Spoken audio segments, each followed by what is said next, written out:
The whole world has to isolate this rogue, apartheid, genocidal, maniac, serial-killing, pathologically lying state, isolate it, shame anyone who goes there, academics, celebrities, politicians, and they've been exposed for what they are.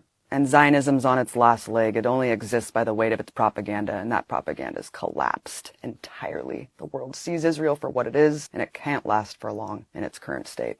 You cannot expect change in a society this far gone. It is full-throated fascist. And that's why they act the way they do, with full, total impunity, because they have no humanity left. This is a society so far gone with protection of a military empire, with hatred in their hearts.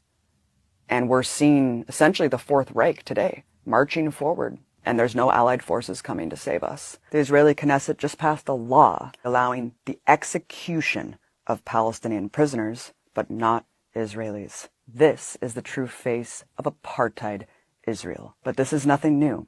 I saw this firsthand when I was in Israel back in 2016.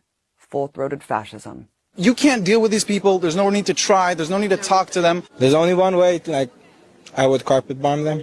You would carpet bomb them? It's the only way you could deal with it. I didn't realize this. I didn't realize how viscerally, grotesquely genocidal Israelis were. How openly fascist they would be to anyone. Jews shouldn't marry Arabs. Shouldn't marry Arabs. Why do you feel strongly about that? Because Jews is a special nation that God gave it to the Jews. We don't want the Arabs to be here. They knew that they were on camera. That's what's so alarming to me, too. I wasn't trying to hide. I wasn't doing gotcha journalism. I was going up with a camera and saying, generally, what do you think about the situation? I think Israelis have to take over, and they have to kick them away. I was so horrified and alarmed at the genocidal rhetoric that was being espoused. Every single person, for every generation, every walk of life, they wanted ethnic cleansing. They said we should nuke them. One little girl laughing, we should kill all Arabs. Kill all Arabs. We need to kill Arabs. No. It shows you the impunity back then. The arrogance to just assume this is what you guys think too, right? You're an American. You agree with me. You guys have been doing the same thing. This is who we are. We're proud racists. We're proudly fascist. I felt like I was walking into Berlin in 1932. I really felt absolutely disgusted. I just couldn't believe what I was hearing. I mean, just walking a couple steps, and as white as I am, are you Arab? Are you Arab? And I'm like, what? I'm an American. Oh, good. We can talk about Arabs then. We can talk about how much we hate Palestinians. I saw the writing on the wall back then. I saw that there's no hope from within Israeli society. I went to rallies where they were calling to kick all the refugees out. You know, these were things that we're told Israel's a safe haven for Holocaust survivors, for genocide survivors. Well, why are all the African refugees put out in the middle of the Negev desert into a concentration camp? Why don't they want any African refugees there? They tokenize Ethiopian refugees, but then they make them take Depo-Provera birth control because they don't want them to reproduce. This is the nature of Israeli society. It's an ethno-state, and it's built on supremacy and hate, because that's what Zionism is. How many civilians have been killed in Gaza, from what you know? Who gives a shit? Okay, but don't you feel like, for example, children? Children grow up to be Arabs. You have to continue to expel, you have to continue to kill, to keep that artificial majority in place. If you gave me a button to just erase Gaza, every single living being in Gaza would no longer be living tomorrow, I would press it in a second. I would press it right now. Give me that button and press it right now. There you go. And I think most Israelis would. During the Gaza genocide, to see people just proclaim out in the open the genocidal incitement. It's an entire nation out there that is responsible. אנחנו משמידים את כל מה שעוד נשאר מהרצועה ולא משאיר אבן על אבן, גם מים אנחנו לא צריכים לתת לרצועת עזה. אנחנו מפרקים את עזה ומשאירים אותה כאויי חרבות עם הרס מוחלט וחסר תקדים בעולם. זכור את אשר עשה לך עמלק, נצטווינו. אנו זוכרים ואנו נלחמים.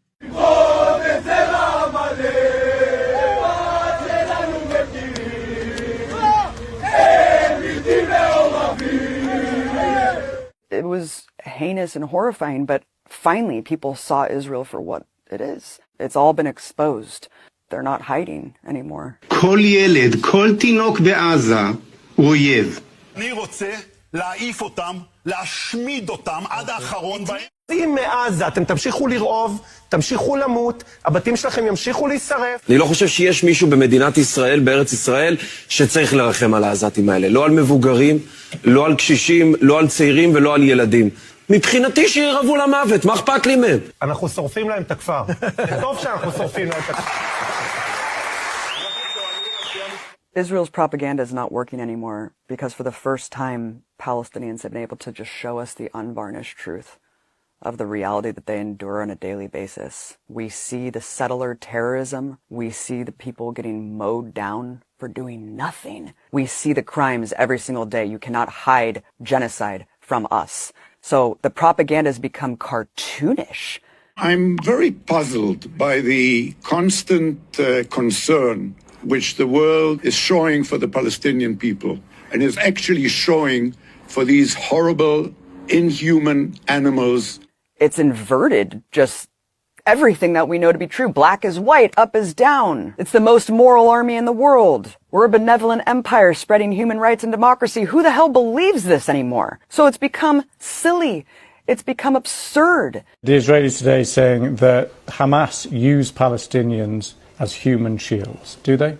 Killing the victims, then blaming the victims for killing themselves. I mean, what is this logic? They infantilize us. They treat us like children. This is a genocide happening in front of our eyes. We have, that word is, as you know, incredibly emotive, and the Israelis, as you know, will be saying that they are targeting Hamas only. It's become so obvious that we're being dictated to, that our reality is curated by tech overlords who are profiting off the infrastructure of genocide, of the surveillance of our lives. All of these things are interconnected. So the propaganda doesn't work anymore. It's too infantilizing and stupid. One day after describing it as a tragic mishap, Israel has now claimed a deadly double strike on a Gaza hospital was prompted by the discovery of a Hamas camera. A Hamas camera is why they blow up journalists at a hospital? Because they have a camera that belonged to Hamas? I mean, it just makes corporate media journalists and establishment journalists look like buffoons, doesn't it? For towing this absurd propaganda that's so hollowed out and childlike. They should be ashamed of themselves. We have some really disturbing new information out of Israel. The Israeli Prime Minister's spokesman just confirmed babies and toddlers were found with their heads decapitated. There's no excuse whatsoever. They are complicit in this. But you see Israel buying up media outlets. We have to fight with the weapons that apply to the battlefields in which we're engaged. And the most important ones are the social media. And the most important purchase that is going on right now is TikTok. TikTok, number one. Do you see Israeli billionaires trying to tamp down on the narrative? They're desperate. They're desperate because they know that's the only way they'll survive, is to try to convince the world of the opposite of what we're all seeing. So that's why you see these desperate, pathetic influencers just spewing lies. I'm here in Gaza, and all I see is food, water, and opportunity. But instead of Hamas distributing the ramen noodles, they're eating it all, and that's why their leaders are on Ozempic. Because that's all they have left. They don't have anything anymore. But it's too late. We're never going to forget what it looks like when Palestinians hold their children in plastic bags. No one can forget that. I'm never going to forget the sound of a drone emitting a crying baby so it can massacre children who come out of their homes. جماعة الخير قوات كابتر تطلق صوت أطفال الآن من مخيم انصارات امبارح استشهدوا شاب طلع مسكين يشوف إيش الصوت في مدرسة طبعا طلع والله قنصوه. And get lured like a cat and mouse. No one's going to forget that. No one's going to forget what it looks like in Gaza today. You can't wash that away. You can't paper over that with degenerate propaganda, base level lies. No one's going to paper over the unvarnished truth of what we've all witnessed for years now. Now, this is urgent. If you care about independent media, if you care about stories like this, you must support it. Please go to Patreon and support Double Down News today. Without your help and support, news like this wouldn't exist. We need you. All hands on deck.